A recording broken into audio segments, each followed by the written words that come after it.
Good evening. We'll go ahead and call this meeting of the Planning and Zoning Commission to order at 6:30 on June 19th, 2023.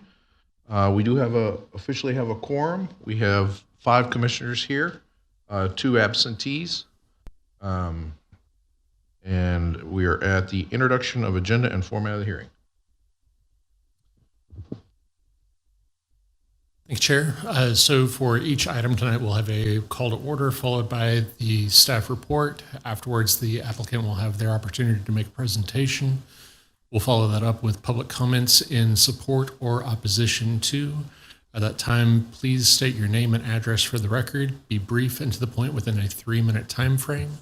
Following all of that, we'll have commission and staff discussion, and the commission will vote to recommend approval as presented, approval with conditions, denial of the request, or to table the item.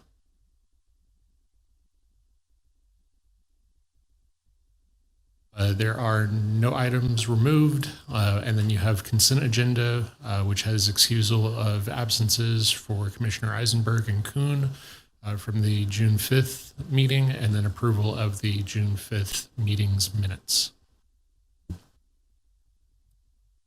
And then you have 2 plats, 2 final plats on for new business. The first of which is at the southeast corner of Broadway and Liberty Drive. And the second is at the intersection of Main and English Lake Drive and English Lake Drive and Village Drive. Following that, we will have a presentation of the 5-year capital improvement program from 2024 to 2028, which will have action following the presentation and discussion. With that, I'll turn it back to you. Thank you, Mr. Griggs. Item number 4, consent agenda. As previously mentioned, 2 items, excuse the absence of Commissioner Eisenberg and Kuhn from June 5th, and approval of the minutes of the previous June 5th, 2023 meeting. Do I have a motion for approval? Commissioner McCatherine, I approve. I'll make that motion. Commissioner Fuertes, second. All right, I have a first and a second. Any further discussion? None. All in favor, please raise your right hand. Motion carries 5-0. Item number 6, new business. Consideration possible action, PLAT 23-60, final plat of Liberty at Broadway Marketplace. A request by James Mahoney, Landpoint LLC, the applicant on behalf of International Leadership of Texas, Inc., owner, for approval of the final plat of the Liberty at Broadway Marketplace, creating 1 lot on 16.502 acres located at the southeast corner of Broadway and Liberty Drive, general location being southeast corner of Broadway Street and Liberty Drive, Pearland, Texas. Do I have a motion for approval? So moved. Commissioner Kuhn, I'll make that motion. All right, I have a first and a second. Staff? Thank you, Chair. Let me introduce Florence Buaku to make the staff report. Florence, take it away. Thank you, Martin. Good evening, commissioners. Good evening, Chair and members of the Commission. Our first final plat is the final plat of Liberty at Broadway Marketplace. This property was already platted or subdivided into 2 lots and 1 detention reserve. They are coming back to combine all 3 lots to allow the development of a school on 16.5 acres of land. The property is zoned general business and is located at the southeast corner of Broadway and Liberty Drive. Staff has evaluated this according to our code conformance table and has determined that it meets almost everything on the table. The property is zoned general business and allows the proposed school use. And then the underlying land use is retail, offices and services, and that supports the proposed school use as well. So this is the proposed plat. So just a little bit about this plat. The preliminary plat was approved in June 2022. And at that time, we processed it as a preliminary plat because there was the anticipation that the traffic impact assessment would produce some public improvements. After that, there are a few public improvements. Basically, there will be a restriping of the intersection at Liberty and Broadway, and there may be some utility relocations, but the engineering department has agreed to move these improvements to the time when a permit is sought for the school, and also tie it to the CO. And so we are moving forward with a final plat for this property. And that concludes, let me see. Staff has determined that it meets all the criteria. I talked about the SIE. There's no need for improvements at this time. All improvements will be tied to the completion of the school. And based on that, staff is recommending approval of the final plat. Thank you. That concludes staff report. Thank you, Ms. Waku. Applicant presentation. I know we have 2 green speakers cards for 2 speakers for this item. I'm assuming y'all are together. Charles Klein and Kyle. Yes. Okay. All right. And y'all are the applicants for this? Okay. We don't have a specific presentation, just here to answer questions. Charles Klein, 2021 Lakeside Boulevard, Richardson, Texas, 75082. I'm the Senior Executive Director of Construction for International Leadership of Texas. And Kyle Molitor, 9107 Mauna Loa Lane, Houston, Texas. I am the engineer of record for the development. All right. That concludes your presentation. All right. Thank you. We appreciate y'all being here. Are there any persons wishing to speak for or against this item? Hearing none, seeing none. Going once, twice. All right. Staff, commissioners, anybody have any questions or further comments? No? All right. We have a motion and a second. All in favor, please raise your right hand. All right, motion carries 5-0. Again, thank y'all for attending. We appreciate it. All right, on to item number 2, new business, consideration possible action, plat 23-63, final plat of R West Office Building, a request by John English, Reka Engineering, the applicant on behalf of R West Development Company, Inc., owner for the approval of the final plat of R West Office Building, creating 2 lots on 7.3437 acres. General location being intersection of Main Street and English Lake Drive and English Lake Drive and Village Drive. Do I have a motion? Commissioner McCatherine, I motion. A second? Commissioner Fuertes, second. All right, I have a first and a second. Staff? Thank you, Chair. Once again, Florence, take it away. Thank you, Martin. This final plat involves the creation of 2 lots on 7.3 acres of land. The property is zoned general commercial and light industrial. Staff has reviewed this and has determined that it meets almost everything on the code conformance table. It meets the comprehensive plan, and it's in line with our thoroughfare plan as well as our unified development code.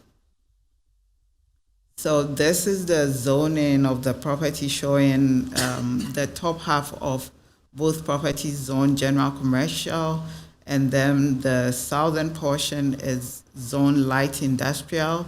The proposed use is for an office building on the lot to the east, and the general commercial zoning supports that office use. The industrial use would have to be used for uses that are allowed within the industrial district. This is the future land use, showing that the property has an underlying future land use of light industrial, and then there's a portion of it to the east that has an underlying land use of medium density residential. But because the zoning supports this, whenever there's a comprehensive plan update, this future land use would be updated. This is a view of the proposed plat. Again, this was processed as a preliminary plat because there was a need to extend sewer along English Lake Drive. And once again, the engineering department determined that this is something that could be done with the permitting for the building and also tied to the certificate of occupancy. And so we are moving forward with this final plat without the public improvements being done ahead. Staff has determined that it does meet the approved preliminary plat and all conditions tied with that. And again, the public improvements will be tied to the permit and the certificate of occupancy. And based on that, staff is recommending approval of the final plat. Thank you. Thanks again, Ms. Walker. Applicant presentation. Is the applicant here for their presentation? All right. Okay. Are there persons wishing to speak for or against this item? Seeing none. All right. Going once, twice. All right. Staff, commission, does anyone have any other comments or questions? I did notice a gate going into, is that Town Lake, that subdivision? On English Lake Drive. Just assuming they can still get in and out without that gate. I'm looking at an aerial photo.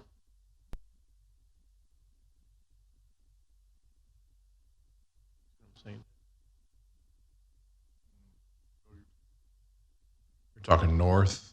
They could also just get in off of Village Drive, correct? Never mind. I withdraw the question. It's not. They can always access Village Drive. It's the gate's past that, so. Does that conclude your comments, Commissioner? All right. Anyone else have any more comments or questions? All right, I have a motion and a second. All in favor, please raise your right hand. Motion carries 5-0. All right, item number 3, consideration of possible action, 5-year capital improvement program, 2024 to 2028. Public hearing, the City of Pearland's capital improvement program, CIP, has been developed in order to further our commitment to the citizens of Pearland by working to meet today's needs as well as those of the future.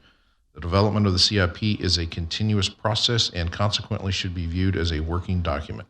Therefore, while the list covers a 5-year planning horizon and projected priority, it is revised every year in order to accommodate new projects and reflect changing needs.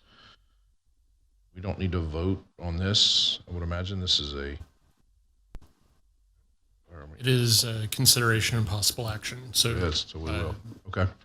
All right, do I have a motion? Commissioner Fortes make a motion to approve. Commissioner Eisenberg, second. All right. Staff report? Martin's going to pull up the presentation real quick here. Short staff report? So, good evening, Commissioners, Chairman. My name is Jameson Appel. I'm the Assistant Director of Capital Projects for the City of Pearland. So I'm here tonight to present the attached list of projects you have in your memo packet and to highlight some of our larger projects that we already have underway or that will be occurring in the near future. And at the conclusion, we can go over any questions that you may have. And I apologize in the advance. I got a little allergies going, so if I have to break away to cough or something, I apologize. So you can see here that the creation of the 5-year CIP is an in-depth and year-long process, and it touches every department in the city. You can see where we are on the flow chart now. You are on the third quarter. P&Z meeting takes place, so that's where we are. But we're slowly and surely making our way around, and Once we get into the fourth quarter, into approval, that's when the fun begins. That's where we can start putting these projects onto paper and getting them into construction and seeing some results. So I'm sure some of you have seen this before. The next slide, this is our future with a purpose. So aside from all the staff involvement, we also use several other tools to help us create this 5-year CIP document. The future with a purpose layout, you can see where we start is at the strategic priorities, and that's created by our city council. So that's the base of everything we do. So from there, staff works with consulting firms to develop different master plans. You can see them on here. Most projects in the 5-year CIP are influenced in some form or fashion by one of these plans. And we refresh these plans every few years.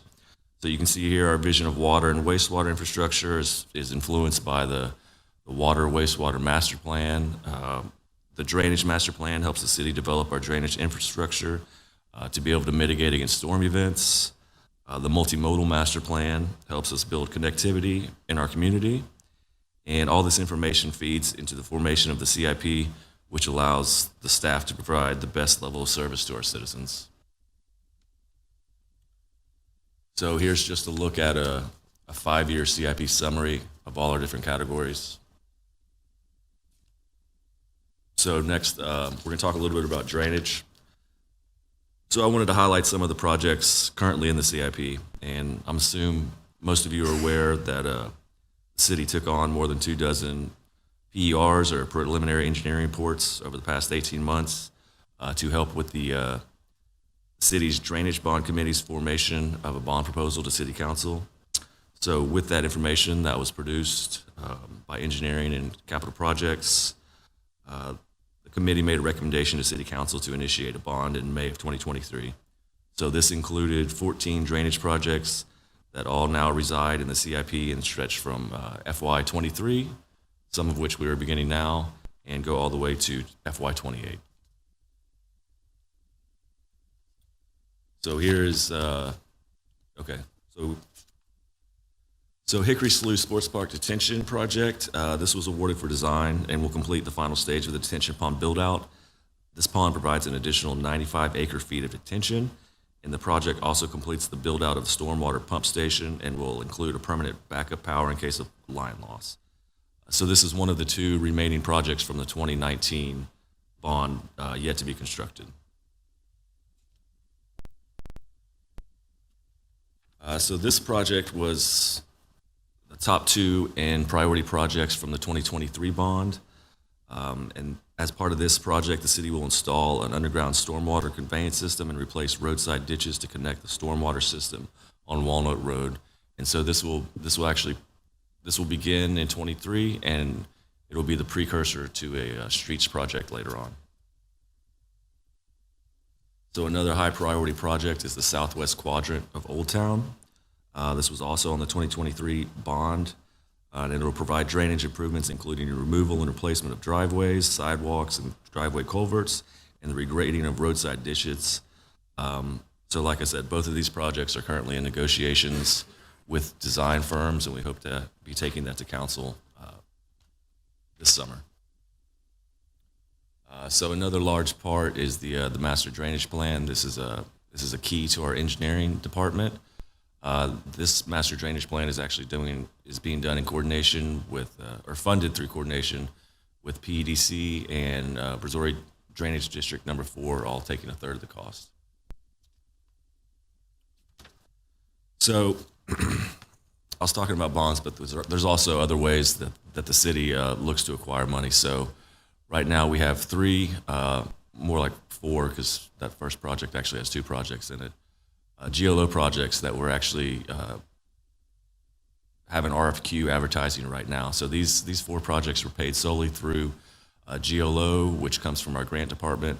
So these are 4 drainage projects that we're going to package and get these out. And this is on the street right now. So these will begin shortly, or designed shortly. Okay, so for our facilities, here you can see the CIP summary.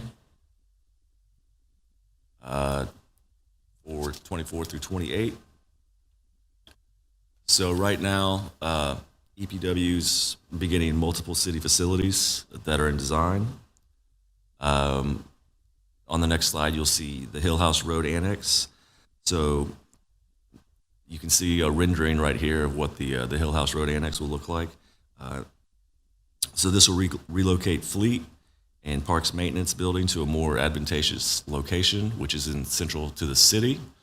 So this will remove fleet and parks maintenance from where they currently reside at Orange Street and put them closer to the centralized location for parks, and for fleet, it'll put them closer to PD, who's their main customer. So once that is finished, these two projects are being designed in tandem. So after the Hillhouse is completed, then we will begin on the Orange Street Service Center. We're doing this because we can't begin construction on Orange Street until we move those two other facilities out of there. So once that's complete, right now we're operating out of 9 buildings, I believe. So it's a bit spread out and somewhat inefficient. So that'll put an administrative building fronting Old Alvin Road, and the rest of the staff operations will be located directly behind in a larger O&M building. So more facilities that are planned in this CIP are multiple fire stations. And this is due to city expansion and the public safety need for adequate response times. So you can see these are on the southern side of the city. There's number 7 on Bailey, and number 6, I think that's County Road 100. So these are closer down to the expansion in Massey. Both these stations are currently in the CIP to begin design in 2025. And Fire Station 7 was also part of the bond initiative, so that one's funded per the voters. So on the next page, we have the Natatorium air handling replacement. The city's going to be making improvements to the Natatorium to replace the failing Dectron unit. That's currently costing the city some money in maintenance. So we're set to bid that out in early August and go ahead and make those repairs final and fix that facility. So the next we have parks. So we had 2 parks projects approved for the 2023 bond. If you look here, here's the 2024-2028 summary. And the first park project that we were going to begin with the 2023 bond projects is the Hickory Slough Sportsplex complex. So obviously this is in the same spot as the pond that I mentioned earlier in detention. So we're working to maximize efficiency there and get this as concurrent as possible. The fields will be a mix of artificial and turf. So we'll get as many turf as we can out there. I know that really maximizes the ability for parks to utilize those fields. So that's one that we are also beginning design in 2023. So following up on that is Independence Park Phase 2. So obviously Independence Park is one of our cornerstone parks, and we've been talking about doing this one for a long time. This is also in the fiscal year 2023 bond. So that's set to begin design in fiscal year 25, following up on the construction of the Hickory Slough. So the city's continuing our efforts of our Clear Creek Trail Master Plan. You can see there that the green has already been constructed. This project right here is about 30% design. It's a project that we're in share with TxDOT with, so it'll be 80-20 split with TxDOT picking up 80 and the city picking up 20. So there's obviously several more connections because we want to take this all the way to 521, but this will connect UHCL all the way down to Lowe's. So that's a pretty good bike ride if you want to do that one. So streets, here we have a look at the breakout of the CIP for streets.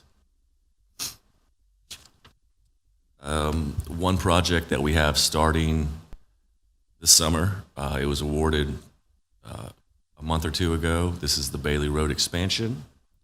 So this project will complete the ultimate thoroughfare for Bailey. It'll be from Veterans to 35, and it'll complete the other half of the bridge over the railroad tracks. So much needed project. This is also part of the 2019 bond projects. So another project in the CIP fiscal year 24 is the Smith Ranch Road. It provides citizens improved access to the 288 toll lanes and a north-south access between Broadway and McCard outside the 288 corridor, and will also place the West Pearland Community Center on a major thoroughfare. This project is also a local let project, or an LGPP, so this is also comes at an 80-20 share. So the major street that was approved in the 2023 bond is the Hughes Road. So this project also finishes out the bridge over Clear Creek, and it provides some much needed alleviation to widen that road for the continued development in that area. So wastewater. Bigger numbers there. So our largest project is the Berry Road replacement and expansion. So this project is paired with the Longwood plant, and that includes a placement of 5 miles of 20-inch force main, and that's going to move material from Longwood plant to be treated at the Berry Road site. So both these sites are at end of life. They're at risk for TCEQ violations, and the current placement also places them at risk for flooding. So that's just a grainy picture of Longwood, but you don't want to see too close what's in there, so, all right. So here's our 5-year water. So the main strategy in our CIP for water is to continue our goal of eliminating all the transite pipe that runs through much of the city. So much, if not all of this pipe is at end of life. It's more prone to breaks. Also, much of the pipe is 2-inch or small diameter pipe, which also hinders ability for fire protection. So we've been working on this for several years, and we're continuing to work on it, slowly chipping away. So the last slide I have for projects is just we're continuing our rehab of our water sites. This is basically replacing the guts of all our water facilities. Our facilities are older, so we're taking out the valves, upgrading booster pumps, making sure that they abide to our water model so we know how to get the water to everyone, how much they need, the pressure, so on and so forth. So I know Martin might tell you, but before we go into questions, just to reiterate why we're here. So the charter says, pursuant to section 7.01D6, and just to paraphrase, Martin might know it, the commission will submit annual recommendations for capital improvement projects to the city manager, which, in the opinion of the commission, are necessary or desirable to be constructed during the forthcoming 5 years. So with that, any questions? We have the whole group over here, EPW director, utilities director, city engineer. So any questions we could ask or answer, we'd be happy to. Can I ask a Parks and Rec question? Sure. 1 year, I think it's 27 is 0. Yes. Is that feasible? Yes. Well, as of now, it's feasible. So the CIP rolls over. So in a perfect world, all those monies would be spent, and we only have 7 park projects in total. So it's feasible the way that we do our budget because it's a rolling budget. Sure. So there will be money in there, but at the time, there's no point in putting money in there because that's not our plan. But this will be, obviously, that's 27. That's a few years away. Yeah, So, I would 2 cents on a a recent user of Hickory Slough. Got to have a tractor. That was the complaint, is they didn't have any equipment to take care of the property on a regular basis. And the grass out there is crap. We played lacrosse. It's terrible. Can't even barely play out there many times. Soccer is a complainer about it as well. I would just maintenance of the grass, and that's why I looked at 27. I know that's a capital project, but maintenance cost is not going to be included in that. I get it, but if anybody's asking me, I'm telling them that the use of those fields at the high level that soccer uses them, and then lacrosse somewhat. We haven't used it lately, but when we play in a tournament for lacrosse specific, if you have the fields to hold a tournament, you can have easily 200 to 300 kids plus traveling parents plus hotels plus restaurants and on and on and on. And they will play here because there are lack of places to play besides the Woodlands that can handle a turf field of any kind and use. So if we have good grass, they'll come play. If we don't, you'll hear nothing about it but griping, which we did when they did have a couple of teams come in. So doesn't matter. I'm just Yes, sir. No, and I can speak to that. So we are constrained by the budget, but we're already working with a vendor to determine the artificial turf type. And depending on what's feasible within the budget, we're going to make as many fields artificial turf as possible, because I think the ones at Shadow Creek Park have been well received. So in dealing with parks, that's the idea, because sure the amount of play that those fields get and the amount of requests that they get to play on them, it is hard to maintain those. No, they went out to, when we met with them, they went out to Sienna. That complex split their Sienna. So we have a trip scheduled to go out there with the It's cool. landscape architect to look at it. I don't want to go waste everybody's time, but they have the little BBs, whatever it's called, and it it's great. It's a flooding, it's a detention, backup detention. Right. So that's as well. that's the same basically kind of layout as this one, with being possibly to be flooded. This is probably full maybe once or twice a year. Yeah. I don't know what Sienna gets, but yes. So a lot of our modeling will take place off of that. It's great. That's a good example of what to look at from just our use. Howdy. I did notice, as Commissioner Dansby, or Chairperson Dansby pointed out, a low, and I noticed that throughout some of the other ones, that you have a fluctuation, 24 million, 34 million, and then 11 million. Realizing these are capital projects, I'm assuming this is going to kind of even out at some point, year over year, because a project gets pushed back, or you get into the design phase, or are they all allocated that same? Sorry, if you have $34 million in one, let's say, is that for the entire project? There may be multiple projects, I get it. But is the entire project budget put in that year, even though you're in the design phase in 1 year and you're in the engineering phase another year, et cetera, et cetera?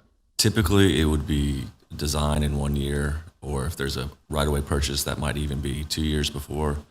So design is, unless it's like a smaller lift station project where we think we can do it in 1 year, which really we can't. So yes, so it would be design in 1 year, and then construction the next year.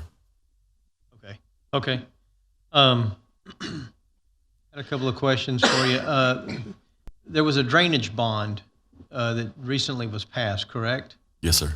And it's for what, 106 million is what I recall. I think it was around there, Raj. I thought in the slide it said 100. It was 105 million and 500,000. I thought in one of the slides it said 121 million.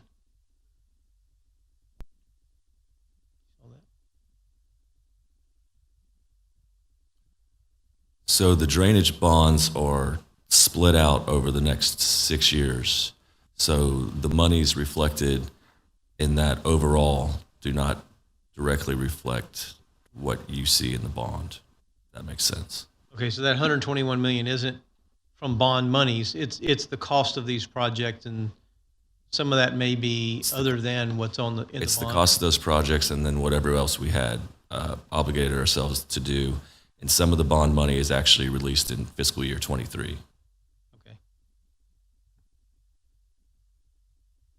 And is that the same for the GLO?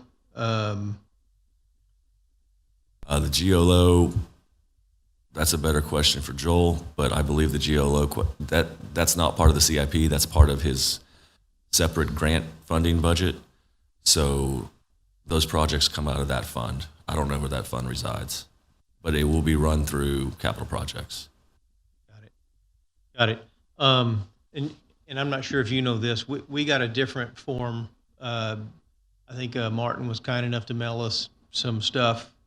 Was maybe Thursday of last week. I looked through it, and I like this presentation a whole bunch more than the tables that were in there, the black and white and stuff. So I'd love to be able to see this kind of stuff ahead of time for next year, maybe. Okay. It'd be helpful for us to get a better. I think this gives us a much better understanding. It is a dumbed down version. I appreciate that. Thank you. I wasn't sure. I think we looked and there wasn't a presentation included on last year with Robert, so we just kind of went with that. I wasn't sure, but yes, I will make sure that I get a presentation to y'all. He pretty much just went over the table, I believe, last year. Is that correct, Martin? Would you recall? That's what I recall. Yeah. But, of course, anything that we can do to make our presentations more impactful for y'all and easier to understand is a step in the right direction. Thank you. Liked it. I finished this one at 6:05, so I'll do it a little earlier next year. You were early. 25 minutes early. I would like to know, on Independence Park, exactly what are we going to do over there? I knew that question was going to come, and I don't know. We did a PER, and that's what we based the cost out of. I don't know if we're going to go with the same consultant with the same ideas. So there's a basic scope that we stick to on the CIP. So we don't, if we say we're going to do this, we're not going to do this. But the gray area in between those things, I can't really specify until we actually get a design engineer and get with Parks. And a lot of it has to do with the vision of the Parks director. So that's kind of a wait and see. I know we want to build out the amenity pond with like a dock, like a fishing dock, so people can get there. I'm gonna have to get back to you. The best advice I can give you is find it on that handout and see what it says in the CIP. Okay. And just to add on that, Independence Park is included in our Parks Master Plan. So there are details that are included in the vision portion for, I believe that phase 1 had already been completed by the time that we were into approving the Parks Master Plan. So phase 2 should have some recommendations that are built and baked into that plan. Okay. And this is just strictly a curiosity question. On Hickory Creek Slough or Hickory Slough, using artificial turf over there, if this thing does flood, how does that interact with that turf? Is it you're out there with a wet dry vac or what? No, it's a specific type of turf that's built to handle flooding. So that's what the Sienna Park is as well. So we have a good example that we can work off of. And so the plan is to go to them with the landscape architect that we're about to put under contract and then do some lessons learned and try to see what they have and improve on it. It rains like sideways. As long as it's not lightning, we still play out there in Sienna. And it will not hold water. It's absorbed down and out.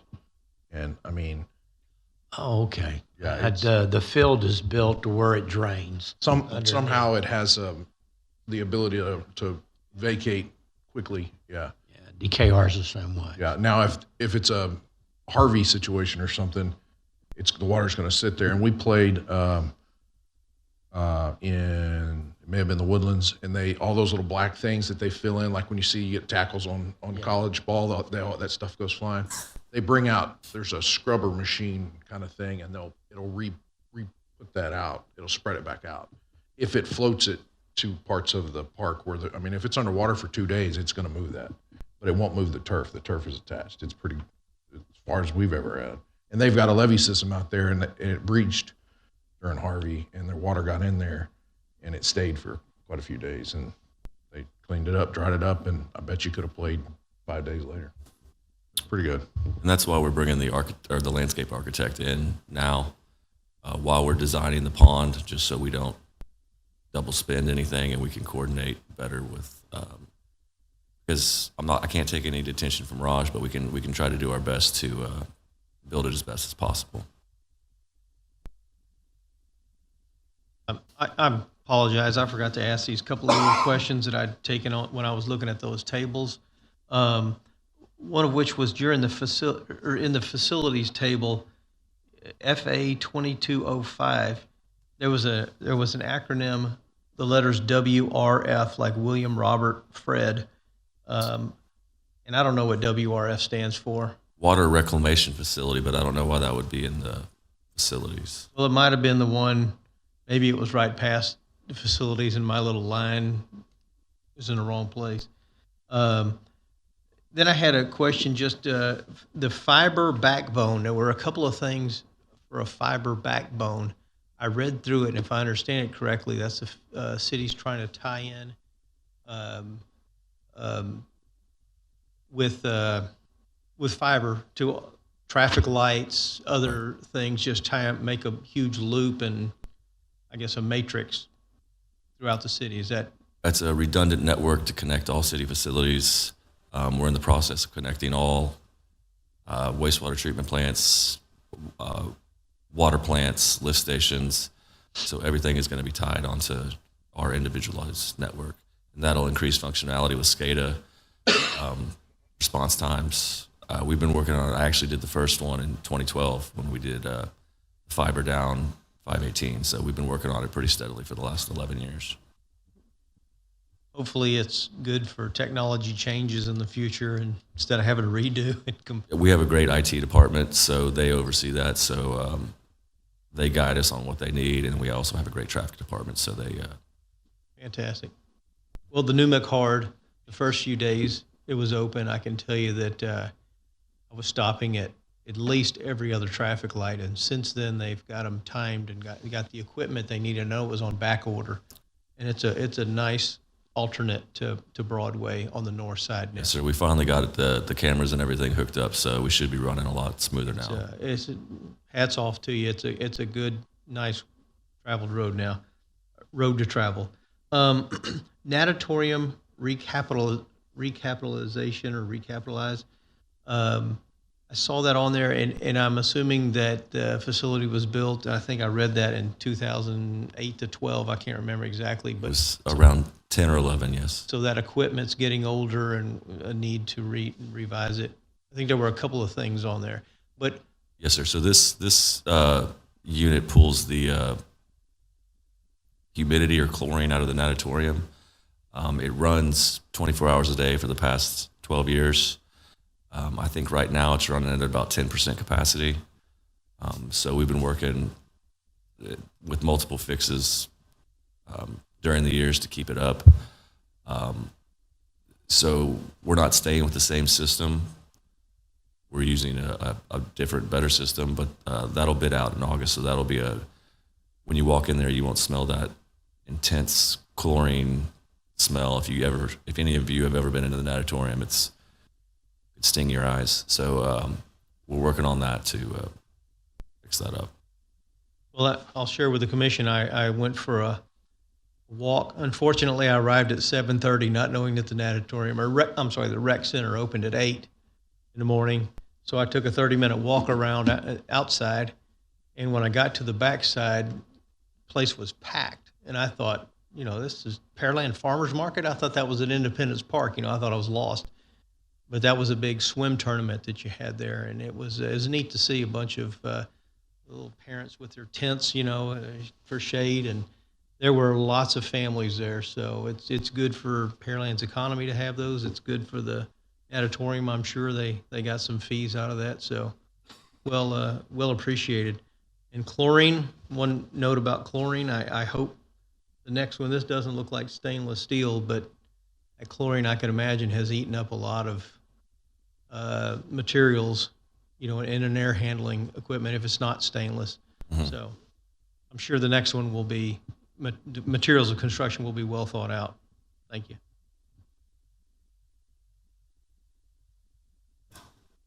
All right. Anybody have any other comments or questions? All right. Thank you very much. Thank you. Appreciate it. That's it. All right. So we have a motion and a second for the consideration of possible action approval of the 5-year capital improvement program, 2024-2028. Are there any persons wishing to speak for or against this item? Real quiet. All right. Any other comments, staff, commissioners? All right. Hearing none, seeing none. We have a first and second. All in favor, please raise your right hand. All right. Motion carries 5-0. Item number 7, discussion items. Thanks again for staffs. I know this is nightmare is not the right word. It's just a lot. It's just a lot of moving parts, and we appreciate all the hard work. City Council update report. Yes. So City Council at the June 12th meeting discussed the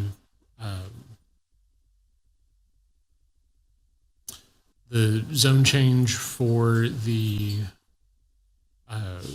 creation of the PD at Cullen and Fight. If you remember, that was the combination of signature companies, and R West had a strip of property that was involved in that zone change request. City Council approved that with a 4-2 vote on the second reading. If you remember, it had a little bit of a contentious first reading that barely passed 4-3, but then it City Council at the second reading passed it 4-2. So that zone change did get approved, and we are looking forward to them submitting a master plan and getting the property subdivided and in for permits. And that is all that I've got.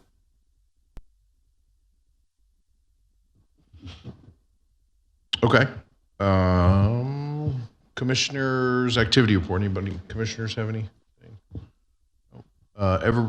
Next meeting is July 17th, so we don't have one the first. Yeah, we do not have one July 3rd. Okay. All right. I will not be here for July 17th. I know that for a fact. We'll be in Padre.